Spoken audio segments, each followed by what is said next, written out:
Easy रहा है, because मैंने जो जेपी साहब का जो एसोसिएट था, बॉर्डर, LOC, रेफ्यूजी, तो इन फिल्मों में मैंने उनसे काफ़ी कुछ सीखा। तो मेरे लिए ये कुछ एक ऐसा नहीं था कि मैं कुछ नया करने जा रहा हूँ, या मुझे कैमरे की नॉलेज नहीं थी, या एडिटिंग मुझे नहीं आती है, या मुझे लेंसेस नहीं पता। वो सब कुछ ईजी हो गया था मेरे लिए। It was not difficult, it's just a next step, because associate director के ऊपर आप कहीं नहीं जा सकते। Next step is director, you have to become a director. अभी यहाँ पे कौन सा सीन शूट हो रहा था? हमने देखा टीनू जी और प्रीति यहाँ पे थे, तो वो कौन सा सीन था? वो ऊपर की तरफ कुछ देख रहे थे, उस सीन के बारे में। ये सीन ऐसा है कि टीनू जी जो इस फिल्म में जो कि एक इंसान है जिसका नाम है ईश्वर, जो कि विलन है, और उसने क्या किया है वो कभी भी नहीं आता है। लेकिन इस फिल्म के जो बाकी किरदार हैं, जैसे कि हीरो है और उसके 3 दोस्त हैं, जैसे कि संजय मिश्रा, राजपाल यादव, मनोज जोशी, ये इन तीनों को उसने लूटा है। अब ये लूट तो जाते हैं, हमारी फिल्म का टाइटल भी यही, हमें तो लूट लिया। और लूटा किसने? तीनों आनंद ने, ईश्वर जी ने लूटा है उनको। अब वो सोचते हैं कि आखिर उनकी खुद की मजबूरी है कि अगर वो उस पैसे को वापस हासिल नहीं कर पाते हैं, तो संजय मिश्रा की लाइफ में एक बच्ची है जिसके हार्ट में होल है, तो मर जाएगी। उधर राजपाल यादव की एक ट्रेजेडी है कि उसने अपनी वाइफ को ज़िंदगी भर एक प्रॉमिस किया था कि मैं तेरे को वर्ल्ड क्रूज़ पे लेके जाऊंगा। पैसे लुट गया तो वो भी नहीं कर सकता, उसका सपना पूरा नहीं होगा। हमारा हीरो है जो शहर में आया था एक एक्टर बनने के लिए, स्टार बनने के लिए, उसके पैसे लूट गए तो वो भी एक्टर नहीं बन पाएगा।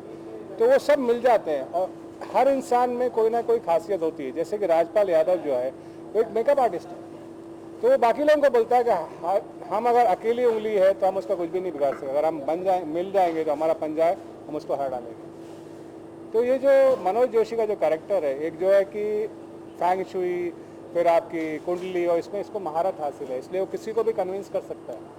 उधर वो मेकअप आर्टिस्ट राजपाल यादव बोला, लेकिन अगर मैं ईश्वर के सामने जाऊंगा तो मुझे पहचान लेगा, क्योंकि मैंने उसकी कुंडली बनाई थी, इसलिए हमारे झांसे में आएगा नहीं। बोला इसके लिए मैं हूँ ना। वो उसको चाइनीज़ का गेटअप दे देता है और उसको यहाँ पर लेके आता है।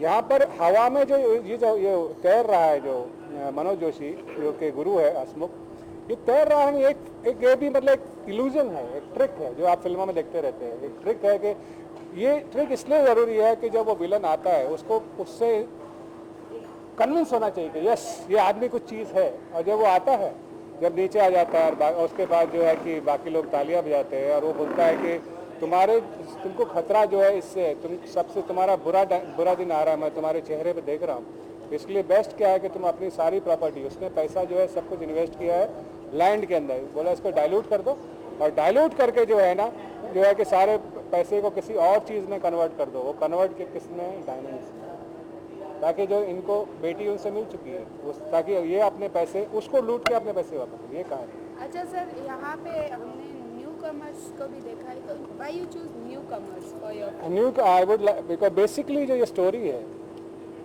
ये जो बाकी लूटना, लूट जाना, ये सब जो चीज़ है, ये part of the story. Basically it's a love story between 2 youngsters, जो कि एक यंगस्टर है जो किसी शहर से आया है अपना सपना पूरा करने का, और दूसरी एक यंगस्टर है, एक लड़की है जो इसी शहर की है, और एक जो है कि आरजे है जो कि अपने बाप के साथ नहीं रहती है, लेकिन उसका सपना और उसके प्यार में पड़ जाती है हीरो के।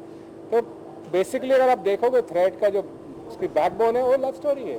तो यंगस्टर्स के साथ में लव स्टोरी ऑलवेज वर्क्स, इसलिए लव स्टोरी के लिए यंगस्टर्स ही चाहिए थे, मेरे को न्यू फेसेस चाहिए थे कि ये नहीं जी ये कौन है, इसने ये रोल किया, नहीं, ये एक लड़का है, एक प्यार में भी हार गया है तो पैसे भी हार गया है, तो उससे आपको सिंपैथी होगी। वरना मैं कोई नॉन फेस लेके बोलता है कि हाँ ये प्यार में हार गया, तो लोग वो हंसते बोले कैसे हार सकते हैं, तो स्टार है खुद ही है। That was idea. लास्टली मेरा जाते जाते आपसे एक और क्वेश्चन है, फिल्म से एक्सपेक्टेशन कितनी रखते हैं आपकी? कि जैसे कि आपने बताया कि एक कॉमेडी है, ये काफ़ी अच्छी कॉमेडी है, तो फिल्म से एक्सपेक्टेशन कितनी है?